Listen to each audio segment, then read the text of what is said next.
All right, so we're here to talk about this very unique, one-of-a-kind hilt from Starfall. This is Nick's first foray into a full brass chassis design. So he had some kind of questions come to me in the realm of what's possible with regard to the space constraints and components. And so when this came to me, the owner who commissioned it basically wanted to take that concept to the nth degree. So we did a full greeblie resin chassis. We've got tons of neopixels in the chassis. So let's hop down to the table. We'll talk about the components and then we'll hop back out and we'll explain a few features with the blade in, and then we'll wrap it up. So thanks for checking it out. Okay, so here is the Magistrate hilt from Starfall Sabers. So this was a bit of a challenge, but let's talk about what's going on. So first off, to get to everything, you have to unscrew the entire grip, which screws up here at the top. Okay. And then we want to carefully, once we get it pulled off, at the end it kind of wants to wobble. And I've got just a small section of the speaker printed here. So if you're not pulling it straight off and you come at an angle because of how long this is, you could potentially damage this. So just be careful when you're pulling the grip off. But here we go. So here is the fully brass chassis. He did all this custom mill work, some cool little greeblie work here with these little brass pins, some grill grates, and underneath each one of these is a 5 neopixel strip that each has its own blade style. We've got a crystal chamber, and then just some cool little accents here. This is going to be your blade retention screw on the back side here. And then on the front side, we've got our KR duo pixel switch. I think I'm saying that right. So left side is going to be power, right side's aux. And then how we get to everything is there is a kill key here. We do have a in-hilt battery, and that is your recharge port. But you do have full access to your Proffi and the SD card. So if you do need to do any programming, just be mindful that it's just a press fit right now. So once you go to pull the thing out, there's a little bit of give here. So just when you get your 90-degree cable, just put your finger on the USB port to kind of push it down and then pull your cable. But I did a little greeblie chassis here in resin. So there's some interesting little accents there, but we just pull our kill key.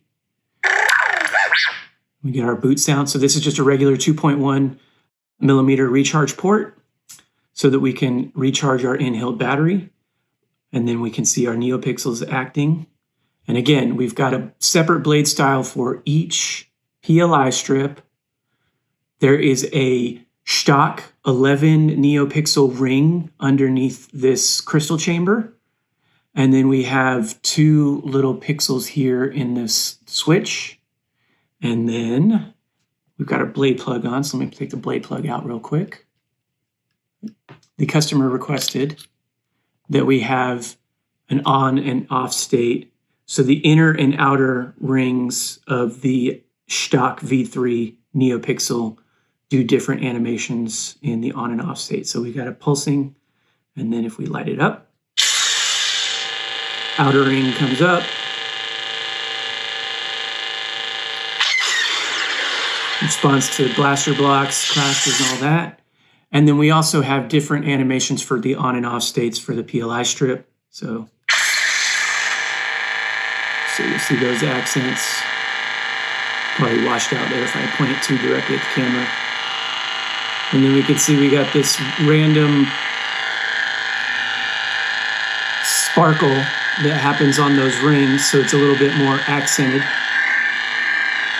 And then again, it also responds to blaster blocks, clashes, and lightning bolts.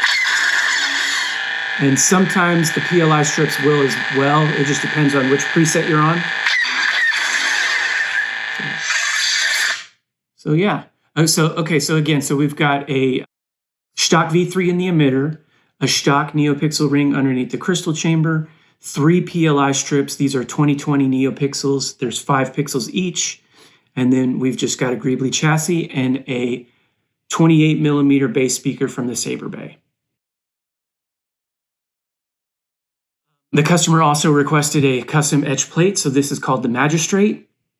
And what's neat is, if we noticed here on the grip section that comes off, if we put this back on, 2 of the lower PLI strips get shine through. So you can see that when it's happening. So we do have gesture controls. We have twist on.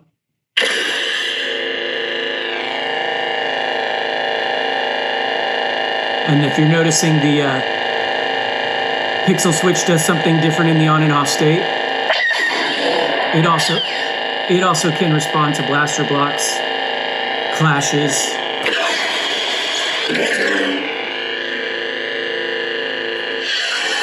So yeah, let's go over a couple different fonts here. This is sporting the Starfall font package, and then also the customer requested some extra programming, so I put the entire line of free grayscale fonts, and then just duplicated some of the blade styles because we've got so many pixels going on here that we could only get 10 blade styles. So the first 8 blade styles are the Starfall font package. Then there are 2 of the grayscale blade styles for, I want to say, Coda and Mercenary. Those were 2 of the older blade styles that could fit because he offers quite a bit that matches the blade style. And then there's just, something going on with each of the pixels. So that's how much we could fit. Now, I will say I did use OS 6.7. So on the Starfall blade styles, we do have some options that you can turn on and off with edit mode. I will not be covering edit mode in this video. I will have a printout for the owner that goes over the prop file. This is Fernando DeRosa FET263's prop file. And so these are his 2-button saber controls. There's a link on the printout as well. And the customer can go and learn about edit mode. But basically, you'll have the ability to plug the saber into your computer and use web USB, or you can use the onboard switching in the off state to access edit mode. I find it cumbersome because there are 8 blade styles on this particular saber. There's 1, 2, 3 pixel strips. There's the crystal chamber. There's the switch. There's 2 for the emitter, and then there's the main blade. So we've got 8 blade styles to contend with. So you're going to get so deep into the menu system, editing the on color, off color, blast color, lightning block color, and all that stuff. I just find it cumbersome. But that is available on the Saber if the customer so wishes to do that. But I won't be going over that. So again, we can switch presets here. So we get different animations here and here. Let me actually go ahead and take the grip back off so we can see the crystal chamber and the upper strip. And again, we want to be careful at this last little bit to come parallel. So we've got this 3rd PLI strip doing its own thing. And then if we ignite, those are doing something.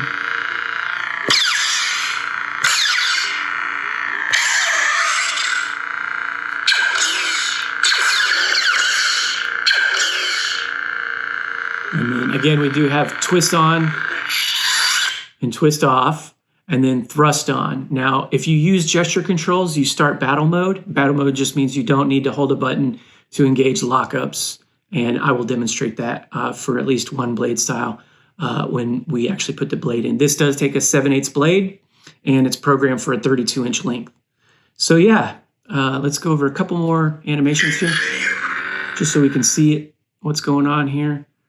Now, the customer did ask that these be a little bit more varied than, having everything be the same color. But for the most part, the crystal chamber and the blade, the emitter will mimic the blade color. So if you've just got the blade plug in, you'll get a sense of what Nick wanted for that preset. And then the rest of the accents for the switch and the PLI strips can do something different. And what you'll notice on the top one here is it's going through a couple different colors, but this one is sound reactive when it's turned on. So you can see that sort of louder it gets, the more pixels light up. And then if we blast,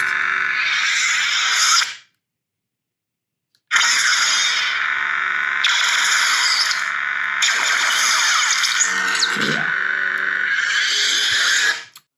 And we'll just go over a couple more just to see some of these extra blade styles.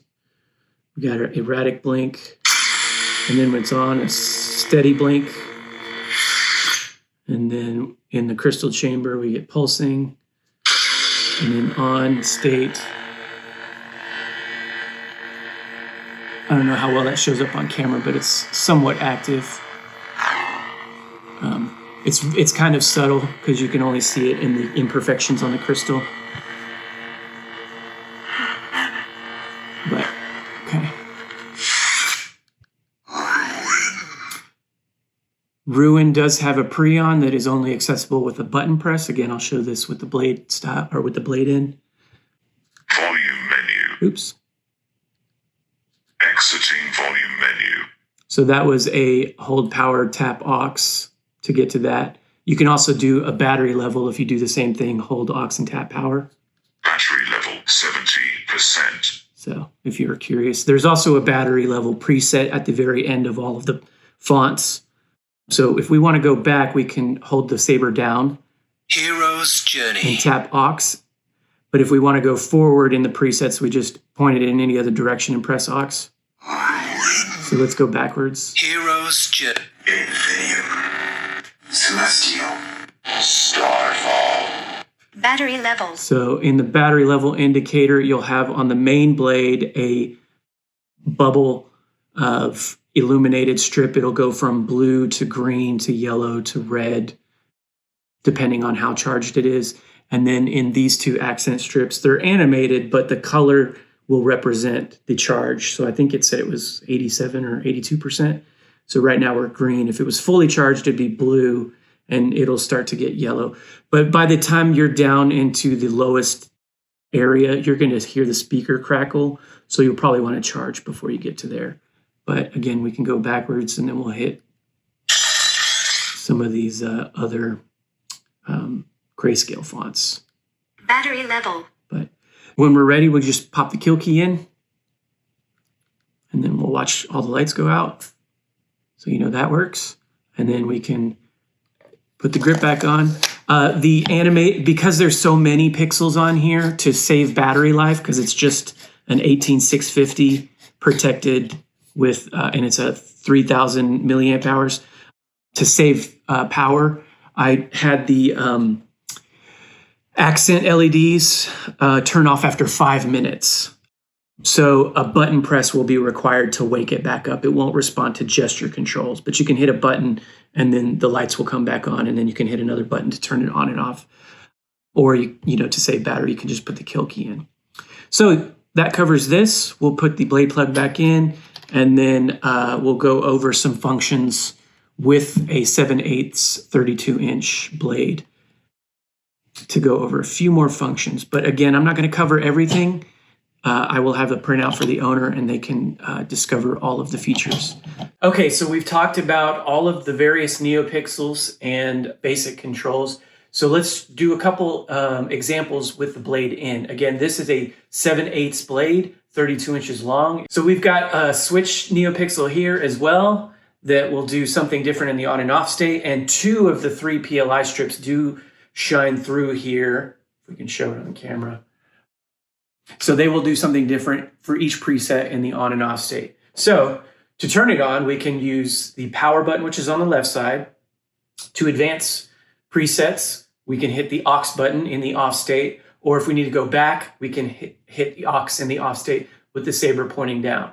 So we also have gesture on controls. We have twist on and twist off, and then we have thrust on. And when you use a gesture control to turn it on, we will be entering into battle mode. Battle mode just means you don't have to hold a button to engage lockups after you clash. So a lockup is not just, the central location that moves around as you hold the saber, but it can also be the melt, stab, and drag effects, so tip effects.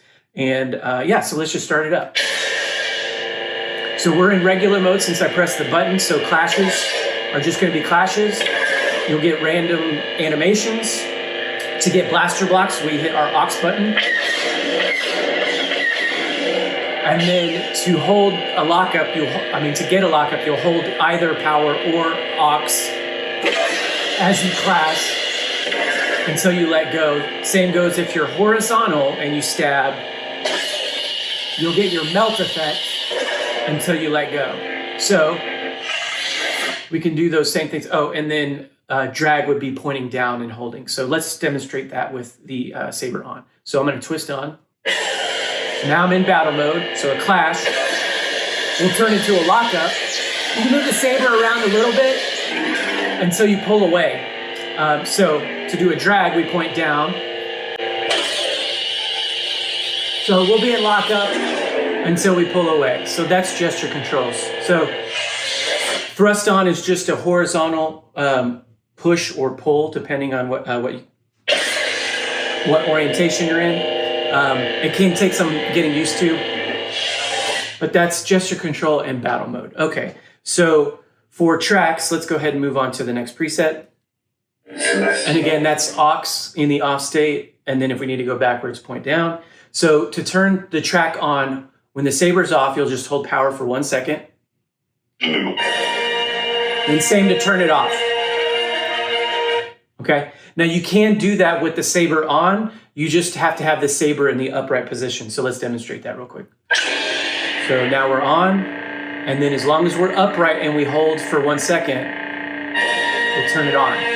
If we're in any other position, that's a force effect. So if we're just slightly off kilter, now we're going to do a force effect. Now, force effects on the Starfall fonts can be quotes or sound effects. So I think this one has quotes, but you'll see a blade animation change. So let's do that real quick.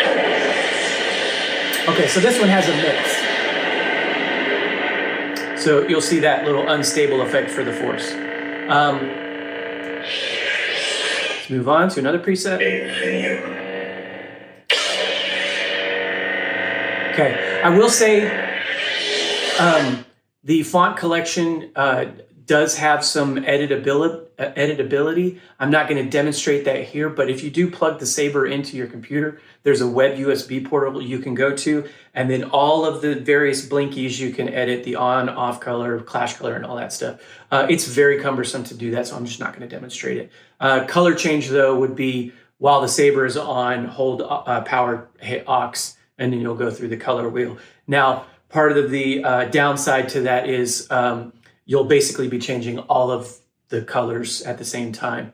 So it's just a lot easier to do that from the desktop. I would say kind of stay away from that. The only exception would be Corn Horn, which is a color change direct. It goes from white to purple. So let's demonstrate that real quick. Okay, so we're on Corn Horn.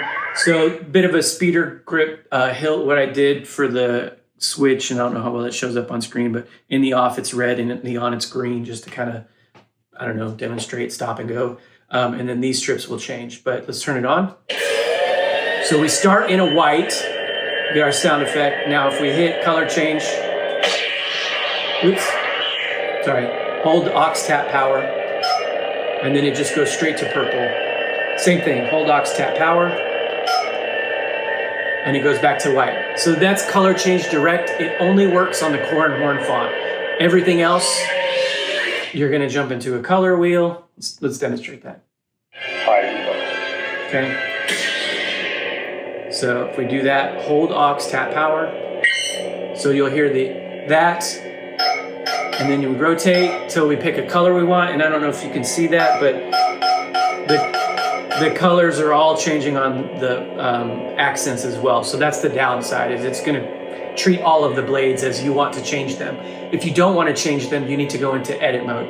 So if we want to cancel we hit aux. If we want to accept, we hit power. So I'm just going to go ahead and cancel. Revert. And you'll hear revert. So now we're back to this blue. And that's color change. So it can be a little bit cumbersome, like I said, to do edit mode, but I've got instructions. And then I very much suggest doing it on a computer with the blade plugged in.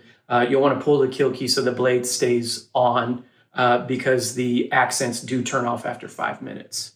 So we'll go over a couple more blade styles. I'm going to go backwards to Reconcile.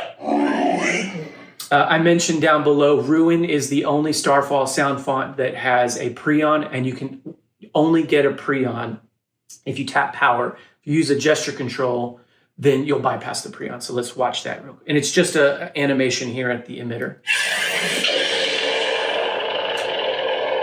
So yeah, if we do a twist on, we just go straight to the ignition and retraction effect.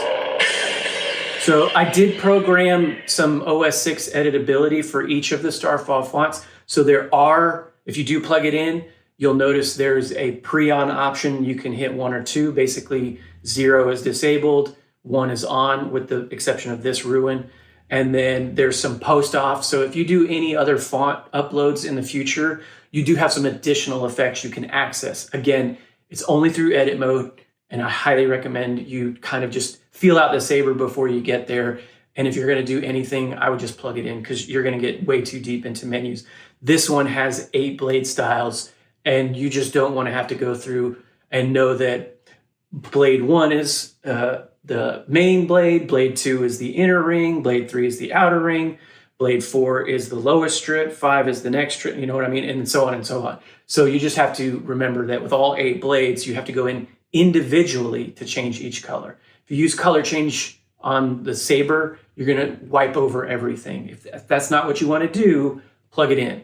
So I generally don't have to say this caveat with other installs, but because you did have some specific requests to have variation, I'm just giving you that caveat now so that you know that once you wipe it with color change, you're going to have to plug it back in to change it. So yeah. We'll show a couple more fonts just to demonstrate that I did upload the additional programming for some grayscale fonts.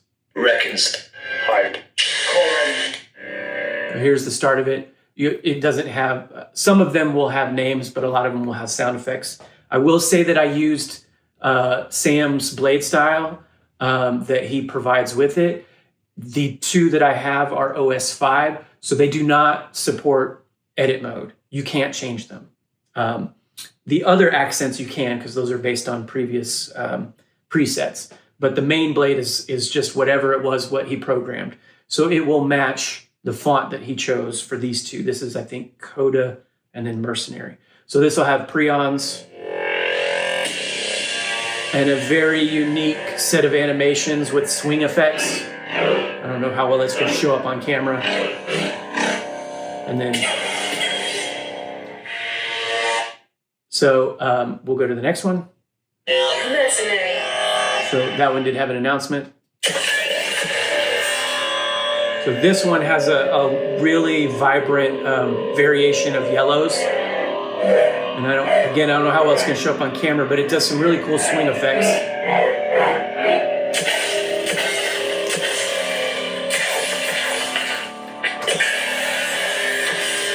So again, because there's a whole bunch of individually programmed aspects to this blade style in OS 5, it doesn't support edit mode.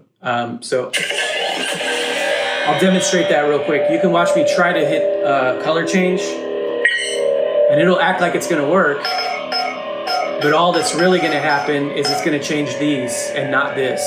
So I'm just gonna revert. But just a quick heads up for you, Jerald. That's just one caveat with these 2 fonts. Again, that's Mercenary and Coda.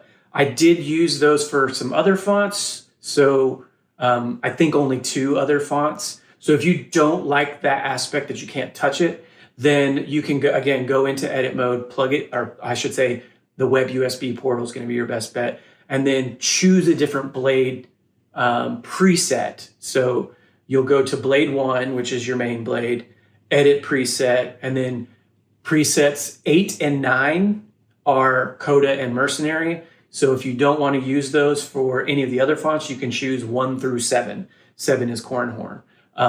10 is the battery level indicator. So we'll get to that one real quick. It's at the very end of all the fonts. But I'll demonstrate another one here real quick. So if you noticed, I turned on that Preon effect, but this is basically the Starfall font. So it's just a, red blade style audio flicker.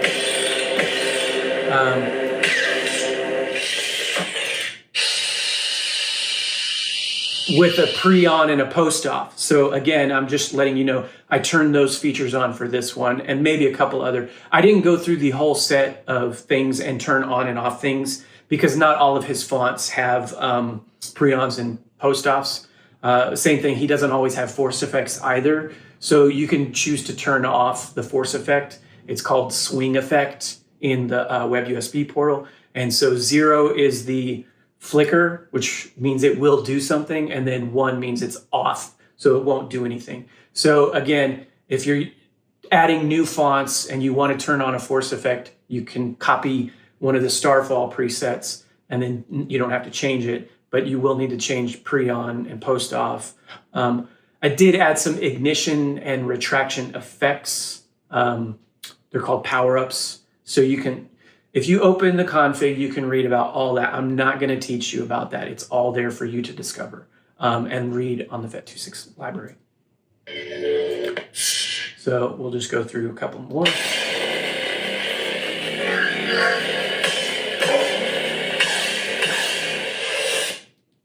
Hello, Zuko here.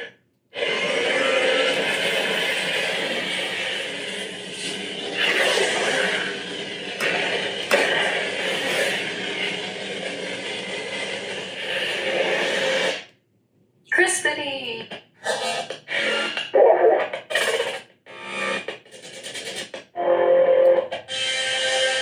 Got a lot of free fonts, man. Okay, so I think the next one is battery. Battery level. There we go. Okay, so we're gonna get this on the main blade. We'll get this bubble. The further out it is, the more charged it is, and the lower it is, the less charged. And it should go anywhere from green, which is fully charged, to blue, to yellow, to I forget what the actual color variation is. But once it starts to get down into here, you're gonna hear speaker crackle. Again, that's nothing to worry about. There's nothing wrong with the speaker. It's just the battery doesn't have enough charge to light up all the pixels, especially when the blade's on. So if you've got something with like one of those grayscale font blade effects, you'll really notice the speaker kind of like start dying out as you're swinging the saber while it's lit. But yeah, so that covers this. Go back to the beginning. And then when we're ready, we can just unscrew the grip. Again, be mindful to keep it parallel for the full length. So you just pull this out and then pop the kill key in. So again, if you leave this on a shelf, these accents are going to turn off after 5 minutes. If you have any other questions, let me know. But I've got a printout for the rest of the instructions I didn't cover in this video. And you can also go to the FET263 site. So thanks.